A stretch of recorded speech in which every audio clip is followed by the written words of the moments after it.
আসসালামু আলাইকুম। আজকে আমি দেখাবো কিভাবে একটি জবা ফুলের ডিজাইন আঁকা যায়।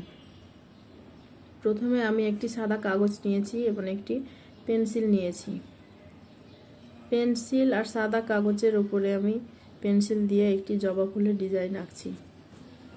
যারা ফুল আঁকতে ভালোবাসেন তারা আমার চ্যানেলটিতে এই ফুল আঁকার ডিজাইন দেখে নিজে নিজে ফুল আঁকতে পারবেন।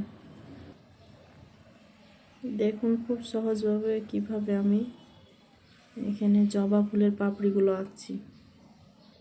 এবার আমি জবা ফুলের যে শীষ হয় সেটি আঁকবো। এমনভাবে আঁকবো যেন জীবন্ত দেখায় ফুলটা। জবা ফুলের শীষে আমি ছোট ছোট কুঁড়ি দিচ্ছি।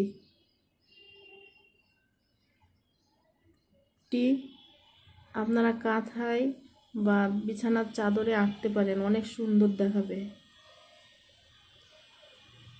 ফুলের গোড়াটুকু আঁকবো। এখন আমি এখানে পাতা অ্যাড করব। একটি পাতা আঁকবো। তারপর এই ফুলের পাপড়িগুলোর মধ্যে আমি কিছু রেখা যোগ করছি।